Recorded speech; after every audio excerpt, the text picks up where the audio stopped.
Ba ndeko balandi ndenge to mesana na bino parce que to signa contrat comme toujours biso na bino to roba ke muto a trahir moninga te etani pendant que bato bazali ko se bousculer pona ko fêter ba misusu bazali ko zwa biloko ko fêter na ba misala na bango ba misusu pe bazali ko lela parce que mukio bazalaki nango ba panzi yango misusu batumbi ba misusu pe ba activité na bango mbongo nyonso tu batia na biloko e utakalufu oto ejike bazali ko kanga na bagence misusu pe bazali ko tindela bato ba mbongo angweza ko mona na te bato babandi ko kima pendant que bato ba moto na quartier 1 moyen te ba bureau D ba bimi makasi mais tuzomi tu na soki ba bureau D ba yeko sala nini na makamba ba moto ba komi pe ba police ya circulation routière to nini ezali na ba condition wana tozali ko sala émission lelo à quelques heures seulement ya Noël. Les lots kosolola po nenge boyebi malam que il y a déjà un problème ezanini tomoni Sokoda ebimi toyebi que tozalaki na Soneka. Est-ce que Sokoda est directement na ndenge ya malam pour remplacer Soneka? Est-ce que zana ba magui na kati wana? Est-ce que bato Soneka ba geraki Soneka malam? Est-ce que ba geraki ngo mabe? Nini ngo tindi ba tuba créer ba mema Sokoda awa bokoye bango na kati ya émission lelo bozali komona bolandaki lokolanga na ba émission mususu bomoni ba musicien ba comédien ba bengi biso pona kozwa enveloppe. Est-ce que enveloppe wana baza kozwa eza yango ou bien zaka ba mwa miette nde ba pesi bango pona kolalisa bango pungi ba bazali kolo ya Sokoda baza na qualité to baza na qualité te eza ba réponse bokozwa na kati ya émission na bino ya lelo ndenge to mesana na bino pour que toko ko inviter les bino ndenge bosenga ki biso il faut to inviter les bino éviter oya koti oya maîtriser dossier oya koti ko expliquer bino makambo wana ndenge zali ko salim mbote papa to sepeli ko yamba yo na émission na biso na préféré que yo moko se présenter na ba téléspectateurs ceux qui aux anani Gai monsieur Makile qui militant das éditeur na bino producteur wa salaki que tout pantalon musique ya biso à travers l'Afrique et le monde. Gai pende tango tomonaki makambo na biso na Soneka ezako marché te. Tokoya ba droit tokozwa société confisquée par le ministère de la Culture. Totalaki likambo yango tobundi ba mosusu mingi ba ministère de biso bomoni wana ba si ba kota na ba société mosusu ya bamboka mosusu likolo ya ingérence ya ministère de la culture na gestion ya badroit na biso ya Soneka. Alors Soneka ezalaka entreprise ya l'État te, c'est une société coopérative privée ndenge sabam ezali ndenge sasem ezali la société wana ministère de la culture n'a rien à voir na basabam to na sasem yango tango kondo tabulei asonam tango a démissionné na Soneka pona kanda wana abikoma awa biso ministre glité toujours makambo na biso ikomi yenda nommé au lieu de la conseil d'administration a désigné directeur général sur le comité des ministres de la culture a désigné tango asali ndenge wana ba rapport ya mutu ba nommé akopesa gaya na ministère bino bakula société bokozwa rapport or na miboko ya société na biso et droit d'auteur wana chaque année faut passer à l'assemblée générale oyo ba commissaire au compte conseil d'administration il faut rendre compte na assemblée na ba membres c'est-à-dire ba sociétaire nyonso boyi bazali a ba membres adhérents ba coopérateur ya société wana ba kole société comme ça s'il y a à modifier to modification ya statut ça biloko wana et ça magana ba assemblée. Alors voilà ngai éditeur d'Ondas na koma ki administrateur na hibaki teke sina komi administrateur ani biso pe toujours souhaiter que tango koloba oloba vérité parce que bato belé baleka na ba télévision pona kolali ça va tout pongi soit pona kokosa mais to kosenga que ozala honnête et sincère pe biso tokolandela yo malembe mpona mituna yango nde esengi ezala ndenge wana parce que la reconstitution ya ekole na biso esengeli na bato ya vérité nde na vérité tokokoka kotelemisa mboko tokoreconstruire mais so toti lokuta na kati na magui tokoka te tokozonga ya libulu oyo sikoyo tozolinga tobima na libulu ndenge nalobaki okomona mokanda oyo bakomi yango le 24 avril 1997 la conseil d'administration.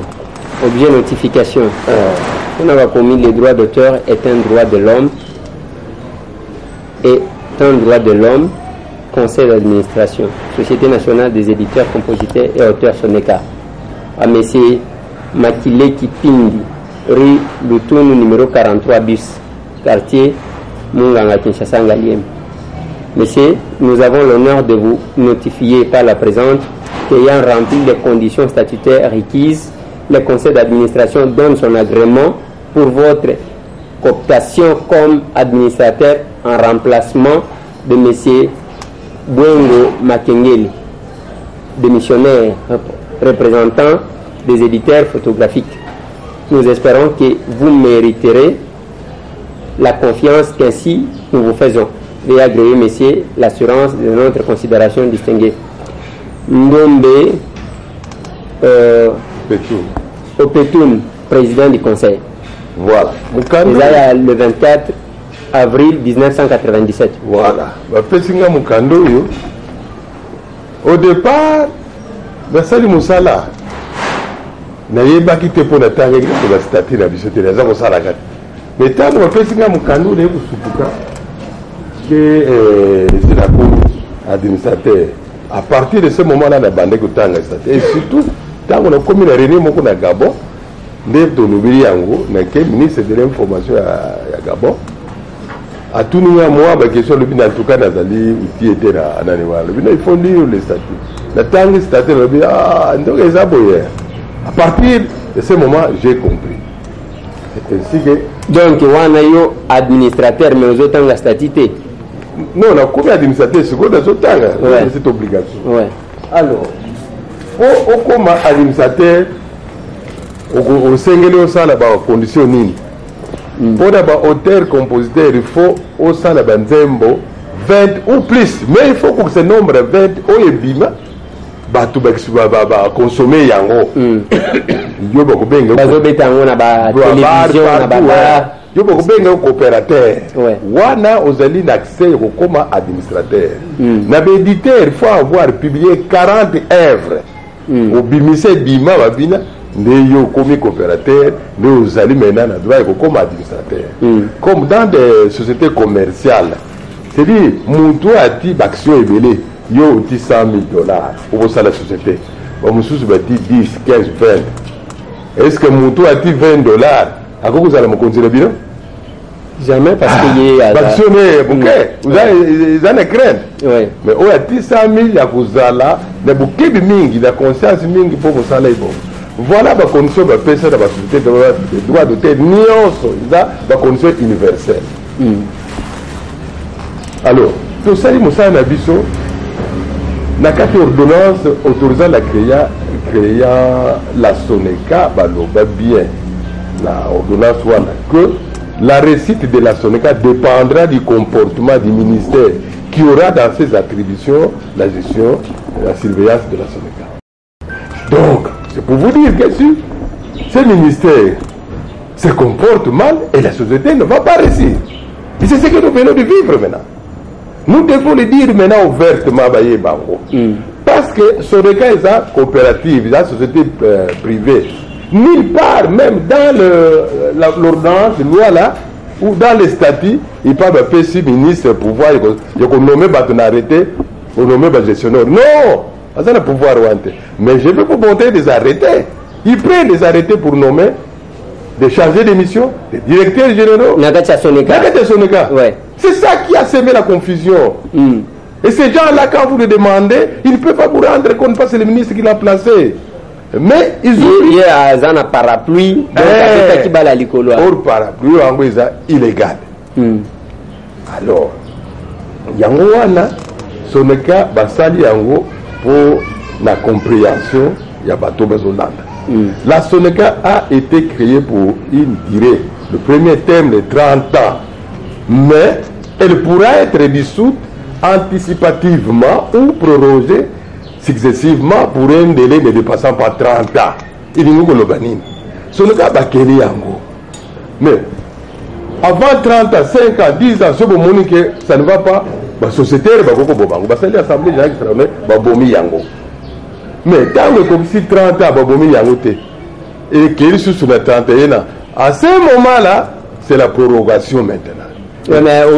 Mais quelque part là, on dit que une prorogation ne dépassant pas 30 ans. Ouais. Donc, deuxième séance maintenant. Première séance, on peut s'y vie à son égard à 30 ans. Donc, avec la possibilité de proroger encore pour 30 ans, et ainsi de suite. Comme on a, Bassasem, Bassabam, Bassalango Ndengwana. Premier 30 ans, l'équipe va proroger 30 ans. L'équipe 30 ans après, il faut décider, l'Assemblée générale extraordinaire va décider qu'ils ont la durée indéterminée. Bon, pour nous ici, on n'a pas pu convoquer l'Assemblée générale extraordinaire décidant à l'arrivée du terme du premier existant de la Sonaga, premier terme de 30 ans. Pourquoi? Parce que les organes statutaires de la Sonaga étaient déjà anéantis par le ministre de l'Agriculture. Donc, qui pouvait convoquer l'Assemblée? Le ministre pouvait nous aider s'il y avait problème. Il convoque, il dit venez, il y a problème. Parce qu'il n'a que les droits de regard. Ils ont bloqué. Et quand est-ce que le ministre va venir nous surprendre?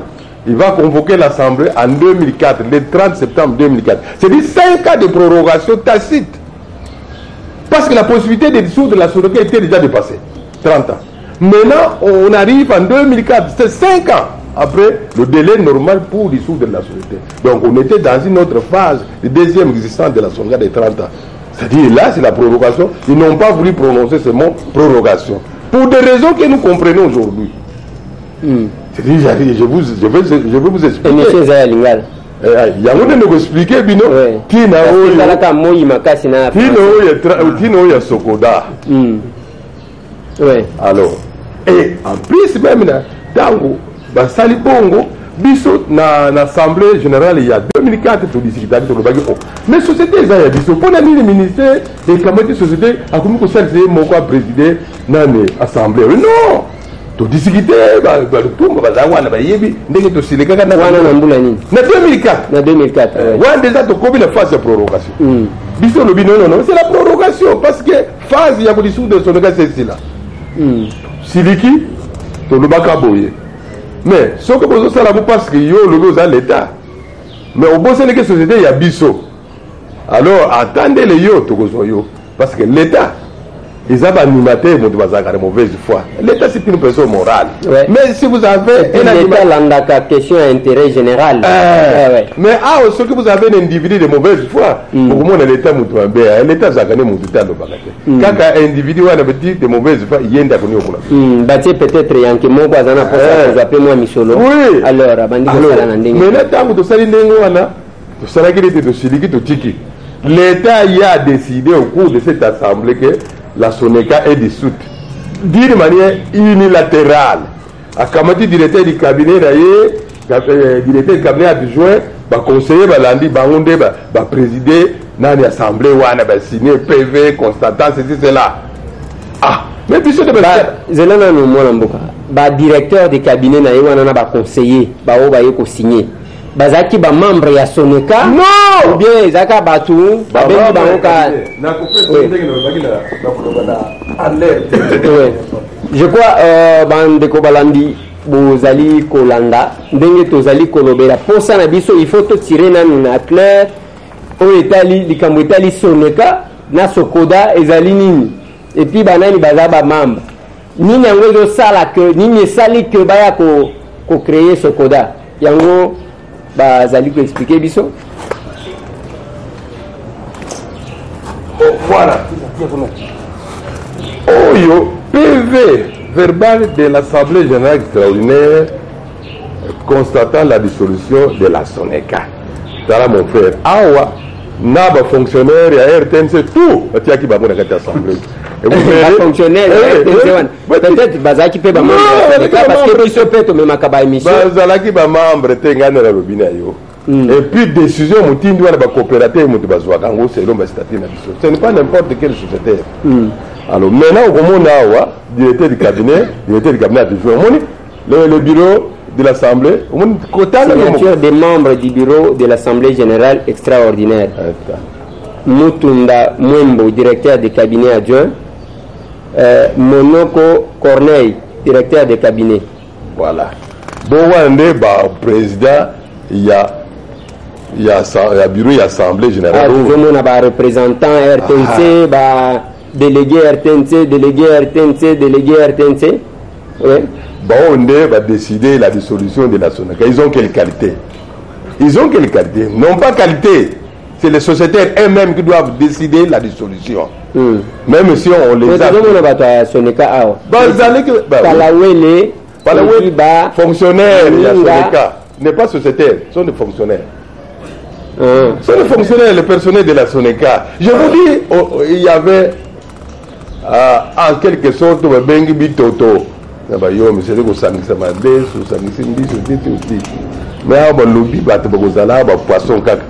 mais bon mon ami au Kenya ou à côté beaucoup de mango beaucoup de mais il a ça la bagarre donc c'était juste plan il y a quoi terrible comment il faut gérer complètement les droits d'auteur et bâtisse parce que il y a un monde qui la création à ce oui na koko mwana mukende que autres yango ouais tango to mone loko biso ndimi yango te to komile ba ministre mukanda réponse T.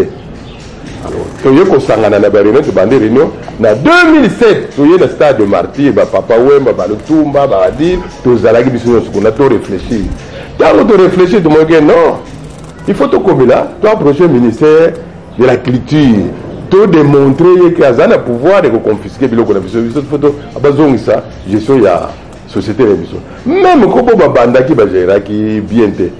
Mais ba magasin mingi za la ville ba société mingi ezali oya bato soki ba gérer bien te l'état qui ne kombo to yango pour gérer bien te kombo to yango te au moins bango moko ba déclarer faillite moi si longtemps ba déclarer faillite et kozala kaka zela papa yo lobi il faut ba kono eloko wana ba déclarer faillite aussi longtemps ba déclarer te et kozala kaka wana mais ngana moni que ba membre ya SONECA ne ba déclarer parce que ne tozolo baboy banda ba sali Sokoda on a opesi biso ndenge nini ba créer yango te banda ba sali Sokoda tuzomona presque tous les artistes bazana Sokoda to moni bango il y a quelques jours bazo le kana télévision ke banda to banda biso ye tozozo ba enveloppe wana tangu na bino ezalaki kaka yo o profitaka o renyaka mais gestion ko détourner mbongo oyo ya mutoki na yote parce que Dondas babete la yoka maboko Dondas azalaka jamais gestionnaire au monde Dondas a commis l'air il a commis pour nani mais vous verrez les arrêtés du ministre que j'ai amené ici qui a confirmé les détournements par les hommes qu'ils ont mis eux-mêmes. Mais qu'est-ce qu'ils ont fait avec ce monsieur-là? Parce que nous avons dénoncé ça bien avant. Par exemple, qui non a détourné. Ce n'est pas que Vino Gérard Mabé, SONECA, Balobi, Zanatina Tebalo, Yo, Tingamanango, Kaka. Alors que l'autre a Sikaye, Kaka, l'artiste Bazo, c'était là. Ouais, mais Bazo floué, Batoye, Makamute. Yondo Yibaki, mais je suis à Batono, Tiaki Kuna. Au pinir Bangote, Bozo Simbo, on a bichoté. Chiko Yondo, Balako, ça, les business société? Oh, aussi. Oh, aussi. Ce qu'Otanga arrêté, le ministre Moutassini a constaté des tournements. Oui, il y a le 29 novembre 2006. Arrêté ministériel, tout ça. Une portant suspension du coordonnateur du comité chargé de l'achèvement de la liquidation de la SONECA. Déjà, combien en liquidation? Liquidation, oui. C'est pas ça, les visas, c'est normal. Visa, ils ont belé. Attendu que de l'analyse des actes ici au cités, il y ressort qu'il pèse sur les coordonnateurs du comité chargé d'achèvement de la liquidation de la SONECA des indices graves de mauvaise gestion des ressources humaines et financières de la SONECA. Attendu qu'il y a lieu de mettre à l'abri de toute pression autoritaire le personnel chargé de l'administration et des finances de la SONECA pour mener une enquête efficiente et désintéressée. Attendu qu'il y a nécessité de mener des investigations approfondies quant à ces. Vu l'urgence, arrête, article 1er, est suspendu de ses fonctions des coordonnateurs du comité chargé de l'achèvement de la liquidation de la SONECA, M. Machala Katoala Claude. Article 2. Le secrétaire général a dit intérim à la culture et aux arts est chargé de l'exécution du présent arrêté qui entre en vigueur à la date de sa signature. C'est fait à Kinshasa le 29 novembre 2006. Prof. Philemon Moukeni. Ah bon. Bon, nalimina tunaboy. Oyo Machala Katoala Claude Azanan. Toi Azakinan. Coordonnateur nommé par le ministre de la Culture pour gérer la SONECA. Lui-même, le ministre constate qu'il y a eu des tournements. Ouais. Il va les suspendre. Ouais. Et la suite. Voilà. Tout ça, nous avons vécu. Nous avons dit, qu'est-ce qu'on fait?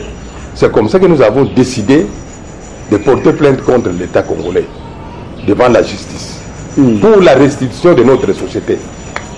Pour fonder l'État pour besoin de cette société. Nous sommes l'équipe totale et à monter, besoin de cette société.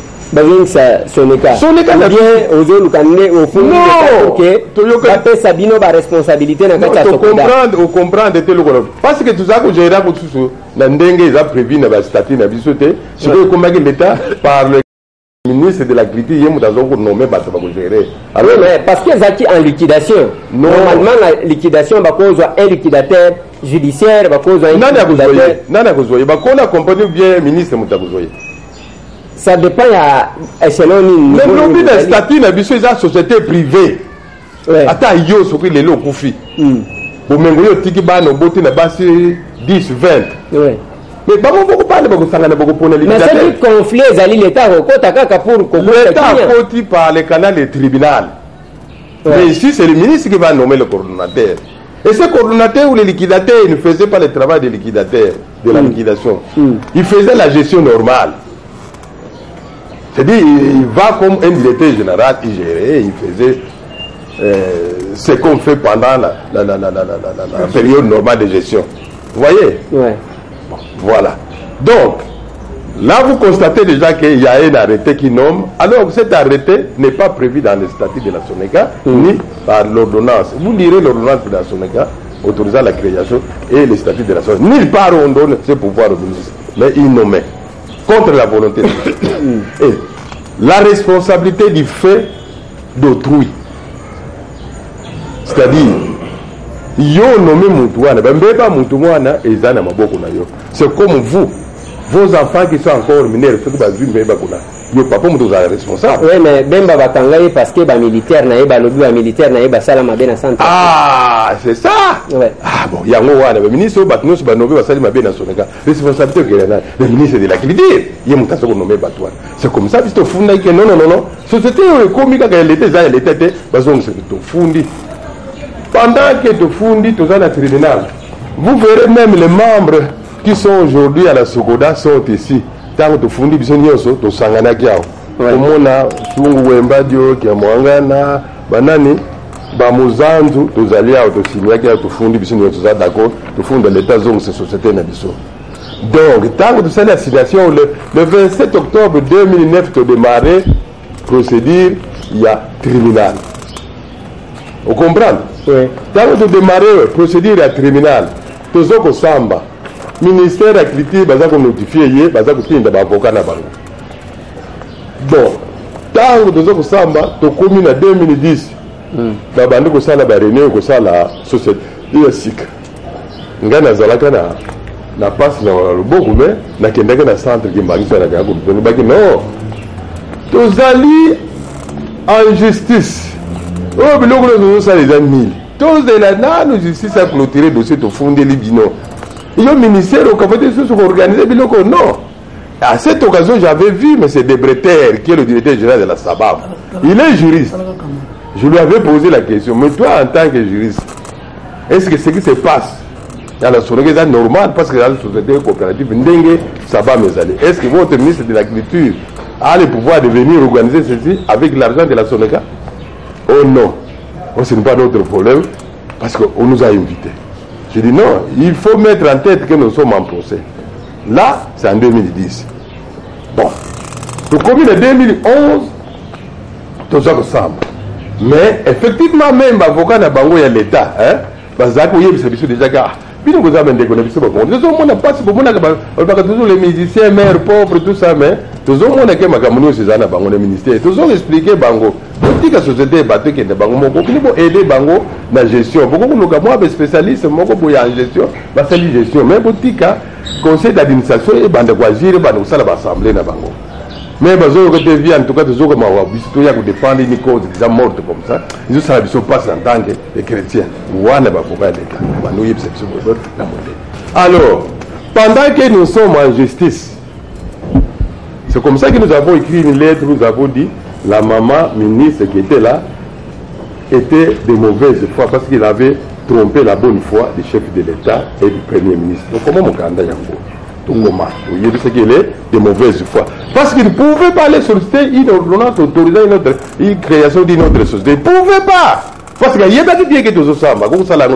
Parce que l'article 151 de notre Constitution interdit, lorsque vous êtes en justice, vous devez attendre pour clôturer le dossier. Mais Bango va créer une ordonnance autorisant la création d'une autre société. Vous avez déjà? Oui. Tant que babadi babane brewa nanga babenga kanga de côté ya grand hôtel. Mais comme vous ne besoin pas gabi. Non, il faut que ça la mette. C'est ça déjà le conseil. Comment vous allez procéder en comme na yebisi bango. Gabi non, si vous avez une nouvelle information, allez donner à notre avocat de la Sonaga qui est là au stade de Marty. Allez donner l'information, il vous dira ce qui se passe. Bino ce besoin yebete na ministère de la culture de ce que baboni biso. Baburu ya ko bomba droit na biso za ministère de la culture. Et si vous continuez avec ce bureau, vous allez voir. Tous allez que les mineurs, tant que ton débat sous tutelle le ministère de la culture. Mais aujourd'hui, nous ne sommes plus des mineurs. Mais c'est nous qui avons investi. Il n'y a pas eu de subventions dans notre société. Tout ça, comme un moment que c'est un brassard pour dépenser 40, 50 000 $. Ce n'est pas l'État qui nous donnait cet argent. Puisque nous, on voulait, c'est-à-dire, agrandir notre société. Parce que la société Sonaga doit avoir le même poids que la Sabam, que la SACEM. Le lot SACEM, ils ont de plus de 3 siècles. Sabam, ils ont de plus de 2 siècles. Je vais vous expliquer pourquoi. Chico Yotango, Tokomi Mukanda wana, bayoka kite, ordonnance wana ebi. Non. Toke komona ye. Biso kendaka na papa wema. Tango. Baye ko salisa assemblée générale. Ba monique na côté justice il y a procès bazo koye déjà. Allez, baye ko convoquer assemblée générale. Il y a le 7 juillet. D'abord, des accords le mois de juin, tant de commis de lobby. Mais vous convoquez, vous n'avez pas respecté nos articles de nos statuts qui dit qu'il faut 15 jours avant, d'abord 1 mois, vous commis conseil d'administration sur les années. Mais comme maintenant c'est le liquidateur vous commis et la convocation de l'Assemblée générale proprement dite ne peut pas se tenir à moins de 15 jours. Donc, il faut tenir tout ça là aujourd'hui. Il faut fixer ce jour en respectant la condition et la statut. On nous a remis le travail qu'on devait discuter. Nous avons bilan, clôtura la vie de la Sénégal par les liquidateurs. Tu as invité des spécialistes, tout le monde a dit non. Il faut te contrôler la gestion de Bango. Pendant ces 12 ans qu'il vient de faire avec notre société, il faut te dire que tu gérer. Nous avons continué la compagnie, nous avons biso tuzipe. Malo, nous avons le 7 juillet, nous avons dit maintenant, Assemblée générale extraordinaire des sociétés. À ma même ministre, ça y est, alors, cette fois-là, il voulait répéter l'exploit de 2004. C'est-à-dire, c'est le ministère qui va présider, parce que c'est le conseil qui avait commencé à donner les programmes. Je dis non, ce n'est pas une société de l'État. Vous devez quitter là, vous êtes notre invité. Nous-mêmes, nous allons former le bureau qui va présider les travaux de cette assemblée. C'est une société coopérative, société privée. Discussion hier, on a dit, ministre Abundi Balongwe, tout ça, le bureau de côté. J'ai présidé ce bureau provisoire de l'Assemblée. Tant que ce discours, il y a Bilana Bango demandant la clôture définitive de la Sonaga, nous avons réagi. A dit non, d'ailleurs vous n'avez pas le pouvoir depuis 2004 de décider la dissolution de la Sonaga. Vous n'avez pas qualité. Donc nous n'acceptons pas. C'est-à-dire ici tout de suite nous allons faire un comité de clarification de suivi. Pour total là, bah, gestion, il y a plusieurs comités de Boutiaki. Nous avons géré un bon comité. Donc, c'est ainsi que nous avons sur place formé le comité, tout petit comité, tout petit commissaire au compte, et nous avons reconduit les liquidateurs qui étaient nommés par le ministère, qui terminait son mandat du ministère ces jours-là. Et nous l'avons reconduit pour quelles raisons? C'est parce que tant que ça dit que c'est calculé des redevables, bon. Surtout que nous avons dit que nous avons dit pour tout y est beaucoup de voix nationales. Tout comme il y a un chiffre non spécifié, ni tout ça là. Alors tout ça là qui peut nomination naïe. Tout que qu'on notarié bah procès verbal la procès que nous y avons des alliés nous devons reconduire liquidateur. Et madame a bengi papa il faut beaucoup de sociétés beaucoup y a les sociétés bisous tout goya tout c'est là ma camarade de ça. C'est-à-dire on avait fait notarié bilo qu'on a bisous déposer dans le tribunal de commerce si on met le côté la maman ministre. Tout le monde est bon maman tout y est. Mais tu regrettes mingi que yo kamati ordonnance ou créer société mon souci. Et comment ça la mettre? Parce que vous êtes en liquidation. Vous avez décidé la liquidation de la Sénégal. Tu lingi te bini beaucoup le tribunal to kamati pour te contrôler yango. Yo mon côté mais volontaire ba sociétaire. On dit que les bisous temps c'est pour te contrôler gestion na bino. Et puis tout ça le recouvrement ya mbongo ba l'axi biso que nous avons 34 millions à récupérer. Comme ça tu fout à la société la Sénégal. Mais si tu convoques l'Assemblée générale pour t'expliquer, ce qui va dire que Soneka est Koufa, tu vas décider. Ce qui va dire que tu continues la Soneka. Parce que possibilité de prorogation, c'est ça là déjà. Parce que tu commences, en 2004, les acquis sur ma cambouya, des solutions que les acquis prorogation. Alors, madame, tu regrettes mingi, papa ou malo, mais ne comprendre, et puis nous ça la macambo pété, dit, bon côté, ça la macambo côté. Ngai we manabala mama mwasi nanga Amazon na mbongo Soneka tangu bafuti ngai na ye na ndako na tangi mbongo mama nanga lui papa kurate occasion te bana mwasi wana nde tokende ko bala mwasi o aboti linga bana aboti linga bakoko bazana nga lelo alors na koko linga mbongo Soneka ouais na président na lingi toujours cité malembe parce que on a biso kende mbango na lingi na yeba lelo ao depuis que ba créé parce que même temps on l'a dit c'est plein ta na moni ba kombo ya ba werate na moni ba kombo ya ba Blaise Boulate na moni ba kombo ya ba ba musicien na moni ba profiter bon et puis est-ce que tokoti koyeba ce qui na lutte actuellement côté na bino bozana ba musicien ni bozana ba artiste ni connu et puis parce que apparemment qu'est-ce que vous avez connu? basala kombo mais le oui madame ngana zali à côté au Berdemo ça sala disque d'or ngalo la maman ngana sala disque d'or à joie c'était un disque une chanson qui a marché partout au monde et il était premier à gagner beaucoup d'argent disque na ye et puis vous avez Talouki un peu celui c'est yango et vous avez Koukamatié Yawan. Vous avez Pires, il y a quelques qui sont à Gabon, musique et Nabiso. Bayemba na Bombenga, tout ça. Yewan. Vous avez de l'autre côté, Okuna, Asali, Papa Jazz. Banzemba qui toué, no Bobina, Binanyo, Swana, Yewan, Adawan. Parce que Nani Ben. Donc la Soneka a au moins 3000, plus de 3000 sociétaires. Champron, papa maître Toro, Basala Bajoski Kambokuta, Bazali. Bon, Basala répertoire à Soneka, Bazali. Mais ce que tu as dit, Batouane. Mais Bango, à part peut-être où est-ce que vous avez déjà coopératé, vous avez déjà coopératé, vous avez même peut-être 10 chansons. Non, il blesse. Mais vous avez combien de chansons? Il y a ça coopératé, vous avez membre de Soneka, il y a ça membre de SACEM. Même si vous avez membre de SACEM, oui, ce qu'on lingi comme titre, mais moko ya nzembo.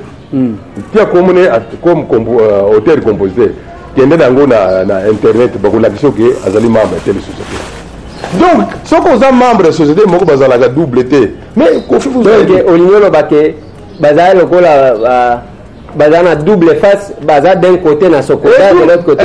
Yamabe. Bokendo tout na kofi Ouais. Ça, c'est un artiste intellectuel. Moi, je l'apprécie. Parce que quand il défend une cause, il met son intelligence et la qualité de ce qu'il dit. Ouais. Que nous tournaillons et faire à l'Obaki Yango. J'ai apprécié faire. Parce qu'il a dit ce que vous avez ça sème, vous n'avez pas me soutenir. C'est comme ça. Johnny Hallyday. Tant que vous avez français, ouais. Mais tant que Johnny est belge, tant que la nationalité belge, donc a démissionné dans SACEM.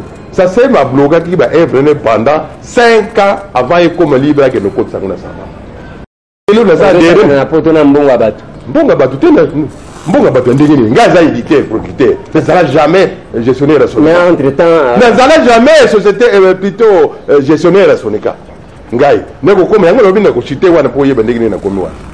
alors, jamais que nous adhérons à la société étrangère. Pourquoi? Parce que nous avons d'explication. Quand vous adhérez à la SACEM, partout, vous avez un quota en France. Et vous avez un taxe sur l'État français. Donc, l'État congolais a voté donc, Wera, Blaise, l'État français, oui! Ce que c'est l'État français, l'État congolais a voté donc, c'est dit, on ne peut pas être à la fois à la SACEM et ailleurs. Non. Donc, c'est tricherie. C'est tricherie. Bazana statut na bango kotanga zo statut na bango soneka ya sokoda o basali parce que ba copier ka statut ya soneka bazoko le article moko soko longwe il faut de les 5 ans avant ba œuvre non et comme bazalone zo ka statut na bango tanga tout na bango mais bini bo komi commission bino bo sali société bo sali na 50 ba membre ni bazal libre na ba œuvre na bango o bazoko sala répertoire bazo zuila mbo donc bazo zombo na répertoire ya soneka c'est une escroquerie. Yango to sengi débat na bango ba l'accès biso ba ça la liste il y a artistes bo bazali kuna bazana ba œuvre za libre sali répertoire na bango ba l'accès biso parce que la Sonica a au moins plus de 8000 œuvres na répertoire na ye donc ce ko zo mbongo na brali maza mbongo ya Sonica parce que na mbongo na biso ko na ndonda sinaza coopérateur na ko zanga mbongo na te mais il faut maintenant je peux répondre na bateau monaki ba ko zo mbongo est-ce que bateau nyoso wana o ba zimbongo wana droit nini ba futi bango tout le monde a foutu bango droit nini puisque le droit va foutre la qualité n'a pas voilà par exemple il y a une règle là le va foutre le droit au kotanga ba titre na ngai ezali ba titre ngai édité na ba auteur compositeur la sengi dette donc exécution publique c'est dire bateau besoin de bête la musique na biso parti parler na ba bar na ba restaurant na nini ba fouti droit d'exécution publique bisi ba coopérateur parce que na sala banzembo ko lega 40 donc chaque jour œuvre nga mo ko zanga ko za la exploiter il faut ça la gâte c'est ainsi to ko zanga te na répartition wa on dit to ko zanga te na répartition bon lelo ba ko ba sa répartition sur le répertoire de qui la Sokoda s'il faut considérer que c'est une société normale vient d'être créée et peut pas commencer à percevoir. Il doit attendre d'abord à ça le répertoire là, à jouer numéro international et à Cisa qui va reconnaître à présenter nombre d'œuvres où ils ont un répertoire là, mais c'est alors à Koko Banda.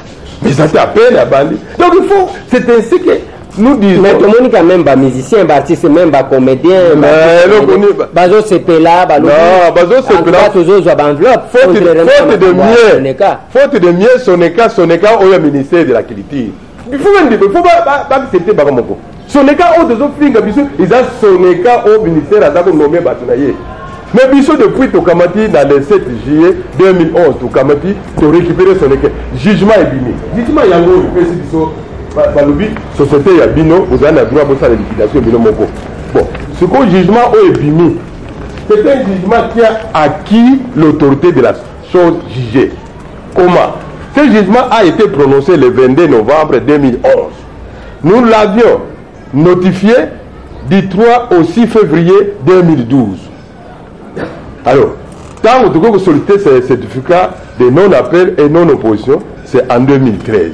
C'est que, Bandé Bima va notifier Bango, va montrer que c'est normal. Mutumoka s'oppose à Ginangote. Donc, décision est comment définitive. Na ligne de Toshite parce que Toshite débordé dans Ngonga et Abisso pour que Oko va voter sa message.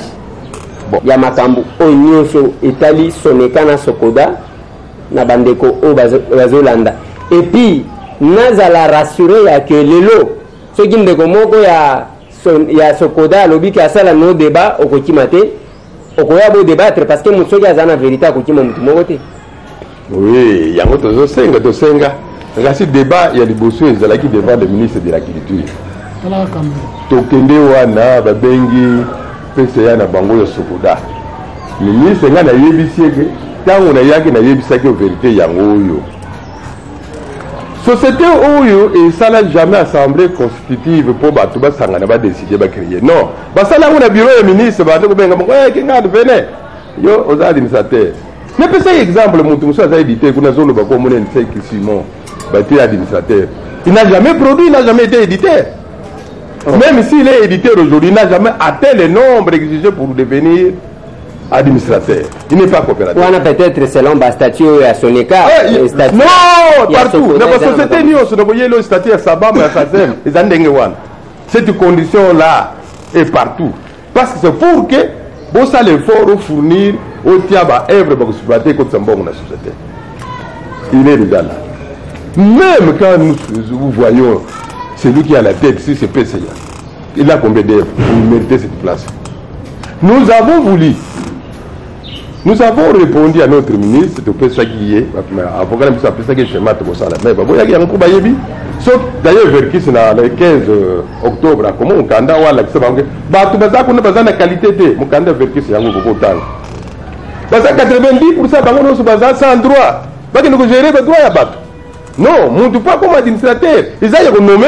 Il faut bien lire dans cette assemblée. Donc, abi misa répertoire ne va y avoir que mon toit ça coopérateur. On a lettre qui a moins de bon temps comme on a. Alors, Sokoda et Sokoda, c'est une bande de gens qui se sont organisés pour y bambon parce qu'ils n'ont pas de conditions requises pour baser les secondes basali. C'est ainsi nous avons dit non. Les jours où le ministre nous a entendu, nous étions là, nous n'avons pas été là. Bien autant que vous avez bien. Non, l'État il y a ordre. L'État tient ordre. Ce que l'État tient ordre, c'est ça pour été. L'État tient ordre. Désordre, où est le ministère de l'Agriculture? Oui, j'étais mon dada de gérer, non? Moussouni ils ont yabiso moko. Si vous avez créé ce Sokoda na bureau ya ministre, baninga musuno se bayebite. Na kasi bolanda le tomba no baka ko. Biso batu tuzana ba droit, tuzana ba œuvre, ba intéressé bi tubine no sa sozena batwan. Et le koni bazana ngo. Même Papa Wemba na confiance là yebi to loba bi non, c'est pas possible. Mais so Papa Wemba zana nani? Azana Sokoda to azana bi. À quelle heure ni Papa Wemba da Sokoda?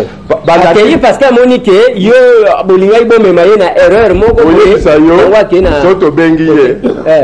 Akulubila ndenge wana te Papa Wemba ke babangisi bango na stade de martyrs autant ministre a convoqué abengaki biso individuellement to yeto sangana pour toi assister à l'harmonisation et à fonctionnement à Sokoda to koma kuna nga on m'a pas j'ai l'invitation on m'a pas invité en tant que président du comité babenga monsieur Donda éditeur nga ils ont makambo ya biso tous a sous-tité le ministère to komi kuna on nous dit celui qui parlait encore de la Soneca il a parlé le matin le soir il est à Makala. Oh, le ministre, il nous dit ça au stade de martyrs. Ministre Ouad. L'actuel. Nous tous ceux qui ont l'obéni Soneca. Soneca, a l'obéni à Tongo, n'a pas de a fini chef de l'État. A fini chef de l'État, chef de l'État, tu as fini pourquoi? Si vous avez un kangayo pour la nini. C'est comme ça que Papa Wemba, Benga, Belvité, donc il est sinon pour Kangabiso. C'est une intimidation. Papa Wemba a prison. Et Bisso, pourquoi le Fondaki ministre auprès à PGR? Il y a une plainte auprès du PGR de Fondagaye. Pourquoi ça? Parce que vous allez voir, la lettre le 26 septembre 2012, le ministre écrit n'a fait qu'à l'ubique Soneca et Sila Ikoufa de plein droit. Hein? Notre ministre écrit comme ça. Maintenant, le 19 novembre, le même ministre reconnaît tant que le papier est bon. Il reconnaît que Soneca est en commune, le premier ministre a foutu un bon à Soneca. Le 26 septembre, il y a le Soneca Ikoufa. Le 19 novembre, le même année, il y a le foutu un bon à Soneca. Tu comprends? Et nous ne sommes pas des gamins. C'est parce que vous avez gamins et appelé na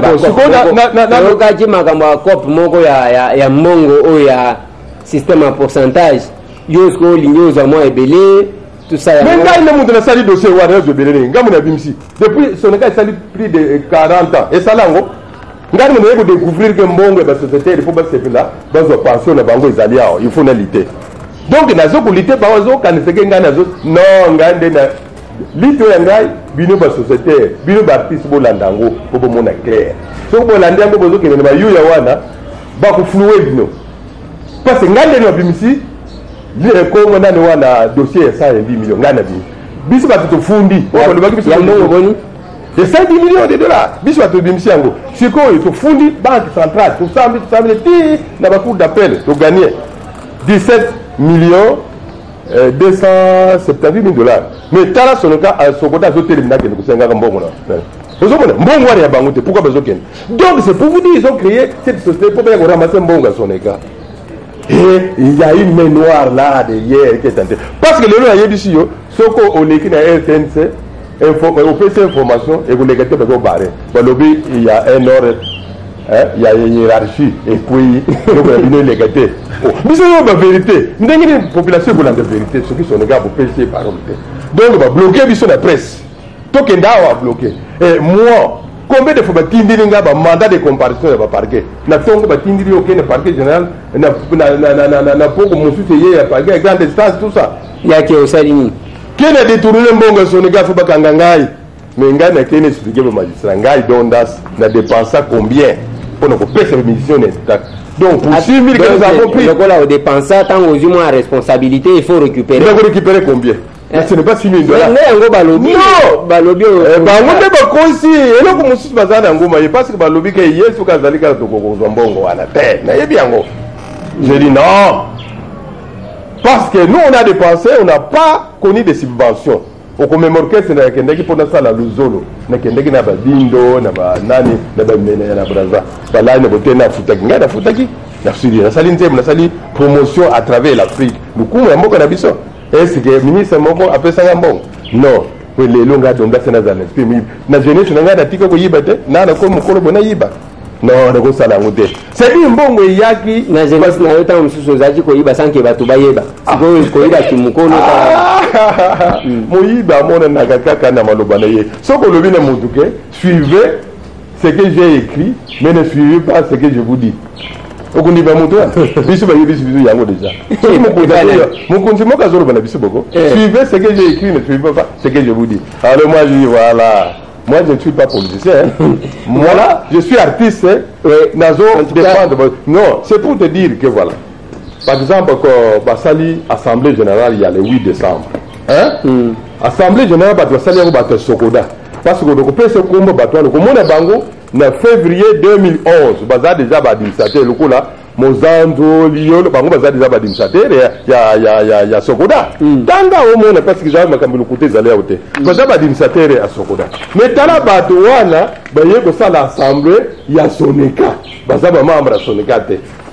Vous allez comprendre, c'est pour tout simplement tripoter. Ils viennent décider au comité où il y a biso voté en 2011 en juillet et ils ont suscité bakamati actif na passif pour Sonega batia on a Sokoda tala et lokandeng wana basali parce que membre Sokoda avec ça l'assemblée il y a Sonega hors de la période de zali il y a liquidation c'est le liquidateur qui a le pouvoir de convoquer l'assemblée tout ça qui sur place tout le monde a la société de bakomila bisote tala assemblée basali assemblée le kuta on fonda qui bateau déjà fonda qui bango parce que babaga bateau membre Sokoda mais il y a l'assemblée à Soneka au monde merci ceux qui ont fait Samuel Lobasuka parce que Lobasuka tellement lobby vérité ata yaka na makolo mais suka ke komaka to yibi le kuté gende mbango Sokoda donc utiliser le kuta même pour ça la publicité pour foutre bateau za la gandenge wana te.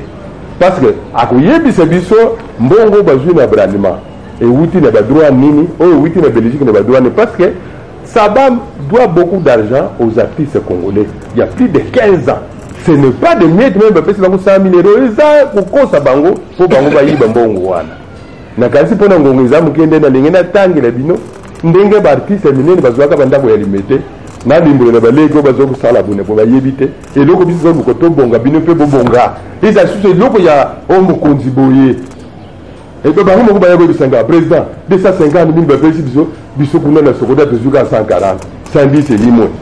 Pour ça, c'est un audit, vous voyez, bon, et que vous 110 wan. Voilà, c'est ce qu'on cherche pour créer cette société à sokoda.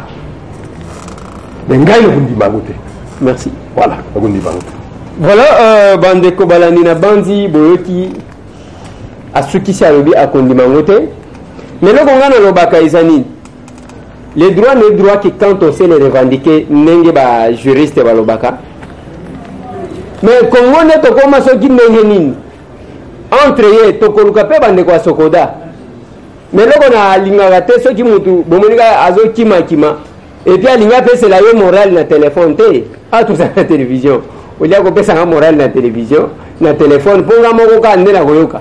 Ya ko pesa pe batu mususu comme ça batu ba comparer oyo ya uchi koloba na oyo ozoloba baye ba vérité za côté nini. Makambo za ndengwa. Mais makambo mususu zande que surtout na mboka oyo bino ba politicien boye baka wapi bokocha lokolo wapi bokocha lokolo te. Parce que ceux qui un grand responsable comme un ministre azotanga mana ba dossier yango wana ba lobike bayati na mbongo ceux qui combien misusu bungi siko audit wana balingi basala ezaba yeba ceux qui nani abendi mo muke. Et puis alors que zo ma Congo pe ezande que tout le monde est sous les mamelles à l'état. Il faut na comme mokonzi pour que nazala paie moi bien la bourgeoisie administrative. Merci président. Na bandi mbala si mape to ko benga yo pour que to continuer lisolo parce que zaka e bandeli mais ko capacité ceux qui ba ko répondre yo ba ko bimisa pe lokuta na yo ko ka ngo pe mais singa ile ko na ko senga yo débat zo bato sokoda nanga organiser débat to ya o to ko limolo ya bango dossier bazana ngo na lobi problème ya insertion ya statut na bango te na kati ordonnance chef de l'état chef de l'état ordonnance sali sokoda wana bote minane te. Parce que Sokoda a statut de banque en février. Ordonnance est le 18 mars 2011. Donc, il y a un côté. Banque parce que le ordonnance,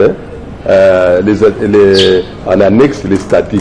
Mais au Sogo Monia Soneka, parce que l'ordonnance le 6 décembre 1969, le statut le 29 décembre 1969. C'est pour dire qu'ils ont suivi ce que l'ordonnance avait demandé. Après, il va publier voilà. Mais il va insérer. L'insertion, c'est une infraction. Merci. Donc, Sokoda a les chef de l'État. Bandouane a utilisé Sokoda a Sokoda ordonnance. Là, il y a débat. Il y a des juristes pour démontrer. Merci. Merci Dieu qui c'est la plaisir Makassi. Merci Didier Kikou. Bon, tu as la brancher parce qu'il est sur les Jokoba. Pour Bissona Bino, pour signer un contrat.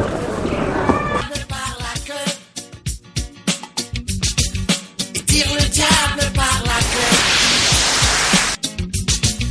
Tire le diable par la queue. Papa.